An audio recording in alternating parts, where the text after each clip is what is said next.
आज संडे का दिन है, बहुत रश हो रहा है, बहुत भीड़ हो रही है और मैं यहाँ लगभग 20-22 सालों से आ रही हूँ और मैं अपना एक्सपीरियंस, मेरे जो अनुभव हैं वो बाबा जी के साथ आपके साथ शेयर करना चाहती हूँ। आज बहुत भीड़ है, लोग बहुत दूर दूर से यहाँ पर आए हैं और हमने भी गाड़ी कार पार्किंग में करी है और मैं 20-25 सालों से बाबा जी के जो अनुभव हैं, जो चमत्कार हैं वो जानती हूँ, समझती हूँ, मेरे साथ हुए हैं। मैं अपना एक चमत्कार आपको बताने वाली हूँ कि मैं तब से बाबा जी को जानती हूँ जब से मैंने उन्हें प्रत्यक्ष रूप से नहीं देखा था। बाबा जी मुझे सपने में आए थे, बहुत बार आए, लेकिन जब मैं इस मंदिर में आई तो मुझे पता चला कि यही नीम करौली महाराज जी हैं। और मैंने बड़े प्यार से कहा अपने हस्बैंड से कि मैंने ही ये तो बाबा जी को मैंने पहले से देखा है। तो उन्होंने कहा तुमने कैसे देखा है? तो मैंने उन्हें बोला कि मैंने तो बाबा जी को पहले ही सपने में देखा है। तो कहने का मतलब ये है कि आपकी श्रद्धा और आपकी भक्ति होनी चाहिए। बाबा जी कहीं भी कैसे भी आपसे मिल जाते हैं, आपको दिख जाते हैं।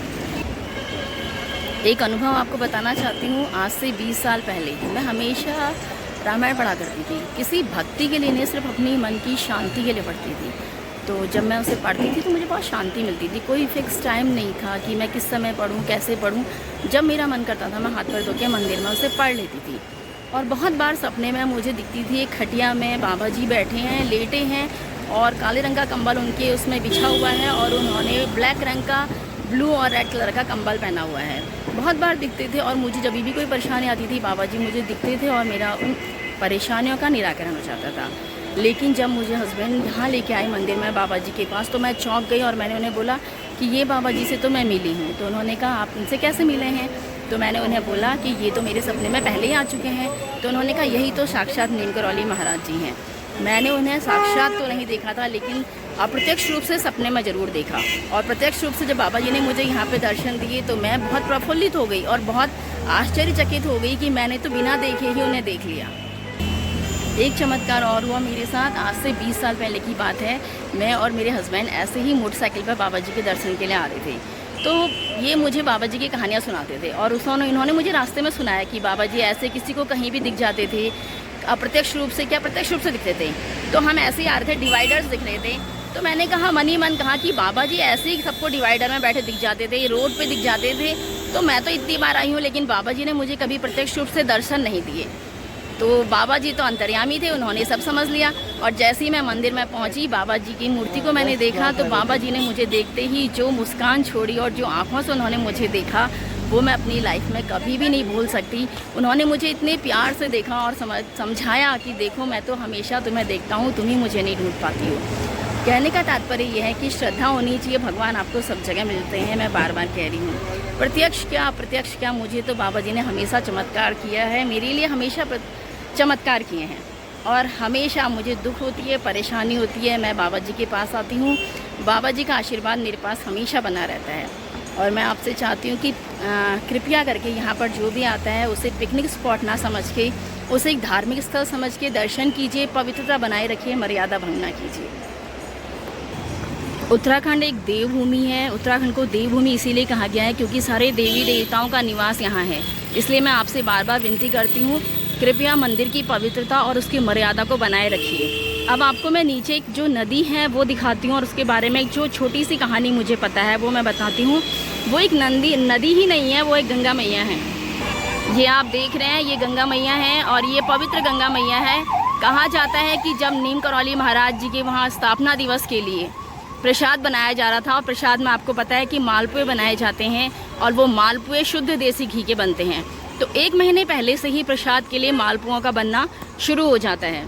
अब जब मालपुए बन रहे थे तो मालपुए में जो मंदिर के भंडारे से जो पुजारी जी थे वो आए और उन्होंने बाबा जी से क्षमा याचना की कि बाबा जी प्रसाद के लिए घी कम हो गया है। तो बाबा जी ने कहा अरे कोई बात नहीं, घी कम हो गया है तो आप गंगा मैया के पास जाइए और गंगा मैया से उधार मांग लाइए। तो उन्होंने कनस्तर पकड़ा और नीचे इस नदी पे उतरे, गंगा जी से क्षमा याचना की कि मैया हम आपसे उधार ले रहे हैं और बाद में आपको वापस कर देंगे। कहते हैं कि जैसे उन्होंने इस नदी पे कनस्तर को डाला और जय गंगा मैया कहा तो वो पानी जो था गंगा मैया जी ने उस पानी को घी में परिवर्तित कर दिया। उनकी पवित्रता इतनी शुद्ध थी, इतनी निर्मल थी, गंगा मैया ने उसे शुद्ध घी में परिवर्तित कर दिया। और उसके बाद ही उन्होंने लाए ऊपर और घी से उन प्रसादों को बनाया और उसके बाद दूसरे दिन बाबा जी ने वापस गंगा मैया को उनका प्रसाद वापस लौटाया। तो इतने अलौकिक चमत्कार जहाँ पर हुए हैं, मैं बार बार कह रही हूँ कि उसकी पवित्रता और उसकी मर्यादा को कृपया करके भंग ना करें। ये एक धार्मिक स्थल है, इसे धार्मिक स्थल ही बने रहने दीजिए। आप देख रहे हैं नीचे कितना कूड़ा हुआ है, कितनी गंदगी मची हुई है। इस धार्मिक स्थल को कृपया करके ऐसा गंदा ना करें और यहाँ पर पवित्रता को, साफ़ सुथरे को आप बनाए रखें। ये एक धार्मिक स्थल है जिसकी पवित्रता को अपने ध्यान में रखना चाहिए। ये एक टूरिस्ट प्लेस नहीं है, या आपका पिकनिक स्टॉप नहीं है जो आप यहाँ पर आएँ और पिकनिक मना के चले जाएँ। ये पवित्र गंगा मैया है, हमारे बाबा जी की पूज्य, जो बाबा जी का पूज्य मंदिर है, पूज्य बाबा जी यहाँ पर विराजमान है। उनके आशीर्वाद को आप समझिए, उसको प्रदान कीजिए, उसको ग्रहण कीजिए, बट यहाँ पर गंदगी मत कीजिए। मेरा आपसे विनम्र निवेदन है कि इस तरह की गंदगी कृपया यहाँ पर ना करें। ये आप देख रहे हैं बाबा जी का प्रवेश द्वार है और यहाँ से अंदर प्रवेश किया जाता है, पर इसके आगे मैं आपको कैमरे से नहीं दिखा पाऊँगी क्योंकि मर्यादा में रहना चाहिए और अंदर कैमरा अलाउ नहीं है। और ये देखिए काफ़ी भीड़ यहाँ पर है, लाइन में लगना पड़ेगा। 1 या 2 घंटे बाद ही शायद नंबर आए। बहुत भीड़ है, बहुत वह, क्योंकि आज इतवार का दिन है और बहुत भीड़ यहाँ पर हो रही है क्योंकि सभी श्रद्धालुओं को बाबा जी का आशीर्वाद चाहिए। इसलिए सभी बाबा जी से अपने अपने लिए आशीर्वाद चाहना चाहते हैं। इसलिए बाबा जी सभी भक्तों पर अपना आशीर्वाद बनाए रखें। जय नीम करौली महाराज की।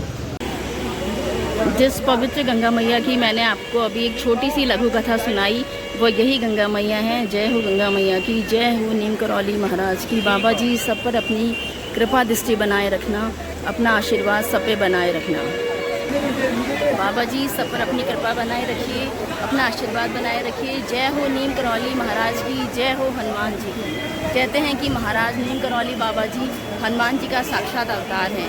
तो जय हो बजरंग बली की, जय हो नीम करौली महाराज की। क्षमा हो नाथ सब अवगुण मेरी। नमस्कार, धन्यवाद।